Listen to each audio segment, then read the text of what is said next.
Greetings everybody and welcome back to WagerTalk TV. This is Pavlos to break down the second semi-final of the Champions League on Wednesday, 3 p.m. Eastern. It's a match between Bayern and PSG. After a mouth-watering first leg last week in Paris, now we have the second leg. Before our breakdown, I actually have a 100% a trend and a 0% trend. I'll talk about it in a minute. Before that, I wanted to invite you guys to go to my page at wt.buzz/pl. I have a free play for Tuesday's Champions League semi-final between Arsenal and Atletico Madrid, and a big 5% max bet in the Europa League on Thursday. 2-1 with 5% UEFA 5% and 3-3 in 2026. Not great, not terrible. I made a couple of bad decisions, a couple of good decisions. I mean, it's still a long season, a long year. Hopefully this one gets the job done. Now onwards to this breakdown. Bayern Munich minus 115 to qualify, which is quite interesting since they lost the first leg. PSG minus 102 to qualify. So these are pretty even. I mean, I wouldn't blame anyone no matter what you pick. If you pick Bayern, I wouldn't blame you. If you pick PSG, I wouldn't blame you. Now for 90 minutes, Bayern minus 155 favorites at home. The draw is at a whopping plus 450. And I'm really tempted by these big numbers, guys. I'm telling you right off the bat. And PSG plus 300 underdogs on the road. The spread is set at 1. And the total is set at 4.25 goals. Now, what did we see last week? Last week we saw the trend that I told you guys in the breakdown video last week. I told you that there is a trend that has landed in 100% of the matches these two have played in recent memory since 2017, and that is a wing back to get carded. Last week it was Hakimi. Now he's injured and he's gonna be probably replaced by Zaire Emery. Now this is a guy who is much like he's a midfielder, right? But he can play multiple positions. Imagine Real Madrid's Federico Valverde. He's a midfielder, but he can also play down that right back position. He can play in multiple positions. He plays left back, right back. Again, much like Liverpool's Szoboszlai. A guy that is a natural midfielder but can play as an attacking midfielder. He can play as a right back, wing back. You know, you have to understand that these players they can play multiple positions. That's one of the main reasons they've been selected by this club. So Zaire Emery is now going to be the right back, and he's played the position on quite a few occasions in the past. He's gotten a few cards. He's up against Luis Diaz, who is I think he got fouled like 4 times in the first leg. So I wouldn't be surprised, and I want to keep that trend going, right? And I'm not really sure who starts. Last week, for example, we saw a surprise start for Alphonso Davies. I'm going to wait for lineups, but pre-game, if you ask me, that plus 400 on Zaire Emery to be booked or to be carded is actually the best price from all the available wingbacks. And I think he's going to have troubles against Luis Diaz. And you have to keep in mind that this match is in Munich. Teams tend to suffer in front of the Bayern crowd. Bayern Munich, having lost the first leg, they're going to attack some more. Same goes for PSG. I mean, I told you last week that there was a trend for, I don't know, like 7 consecutive matches with under 3.5 goals. 1, 2, 3, 4, 5, 6. Yeah, each of the previous 7 head-to-heads went to the under 3.5 goals, and 5 of the previous 6 went to the under 2.5 goals.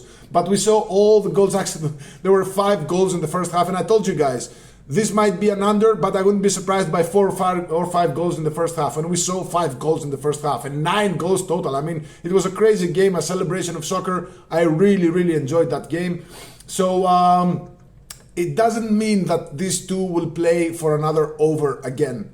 I'm switching now to other players other than Zaire Emery. Now, the fact that PSG won by a single goal and the fact that the away goals rule is not in effect anymore in the Champions League means that it's like PSG won the first leg by 1-0. It's just the margin that we should be looking now, not the actual final score.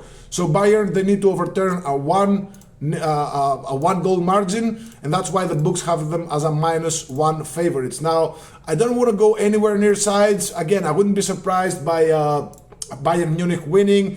I wouldn't be surprised by an under. I wouldn't be surprised by an over. These are games that, you know, it's the semi-final, the second leg. You're one step prior to the final.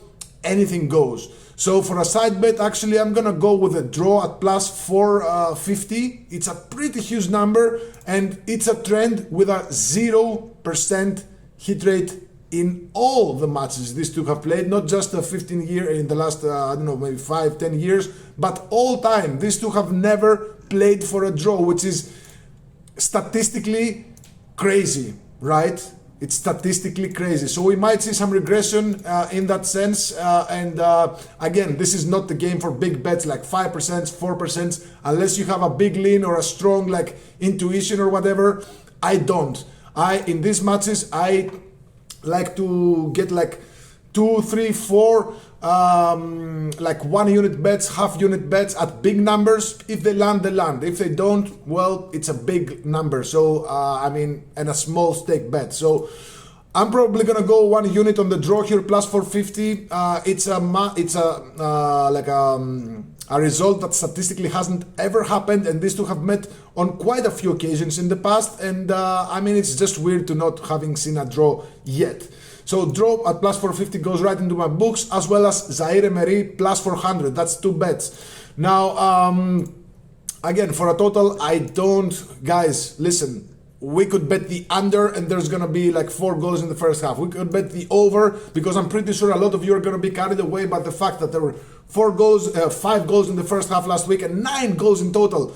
You're going to say, oh, the line is at 4.25 goals. Why not bet the over? It's an automatic play. Well, yes, but also no, because, you know, again, these two might not be so reckless in the second leg. There is no way of knowing how these two will play.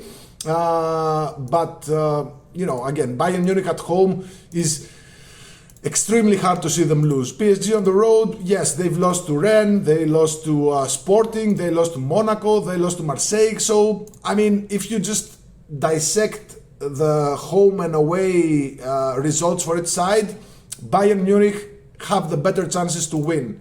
But again, this is soccer, you never know. So I think I'm gonna go with just these 2 plays, guys. I know you guys want some player props, some I don't know, some weird, I don't know, but I'm getting 2 plays, just 2 units for me on this game. The 1 unit is on the draw at plus 450. The other unit is on Zaire Emery to be booked at plus 400 at DraftKings, I believe. I'm gonna wait for lineups. Maybe I'll do like a small same game parlays with 2 wing backs to be carded, but I think these are my strongest bets. Unless I read something or unless I don't know, something comes up, I'll let you know either on my page at wt.buzz/pl or on my Twitter page at poly_WT. So there you have it. Before I recap, I want to invite you guys to like and subscribe to our channel. Drop a comment below. Let me know what you think. A couple of guys yesterday told me I was boring. Well, I guess my job here is not to be entertaining, guys. My job here is to give you guys some insights, give you guys some like betting logic and soccer logic. If it helps you win, I'm really happy. I mean, of course, we can't win every bet, right? But you have to understand that I'm trying to give you the logic. I'm trying to give you the tools so you can be a better yourself. Just as other people have done for me in the past and helped me reach this position, I'm trying to do so and pay it forward to other people, right? I love this sport. I've been watching it for maybe, I don't know, 30 years. I've been betting for 20 years professionally, the last 7 or 8. So I'm just trying to do my best to give you guys some actionable information. If it helps you make a bet and win money, I'm very happy with that. But sometimes I'm also trying to give you guys some insights to avoid losing money, right? So even a no bet is still money that didn't come out of your wallet. So yeah, that's the end of your philosophy lesson right there. The recap is, of course, the draw at plus 450, big, huge number that has never happened between these two. And the other one is Zaire Emery to be booked plus 400. That falls into the 100% win rate category for a trend that has happened in each of the last 2, 4, 6, 8, 10, 11, actually, after last week's result. In each of the last 11 head-to-heads, a wingback has been carded. And I'm picking Zaire Emery this week. He's going to have a tough time against Luis Diaz. He's a demon down that left flank. And I think there's a very good chance that Zaire Emery will have to foul a couple of times, maybe 3. You never know. Yeah, so Zaire Emery plus 400 is the second play here. Reminder, I got a 5% Europa League max bet loaded for Thursday in the Europa League. 2-1 with in my last 3 UEFA competition like Champions and Europa League, 5% best bets. Not great, not terrible. 3-3 in 2026. Again, not great, not terrible. Hopefully this is a win for you guys. So yeah, good luck, God bless.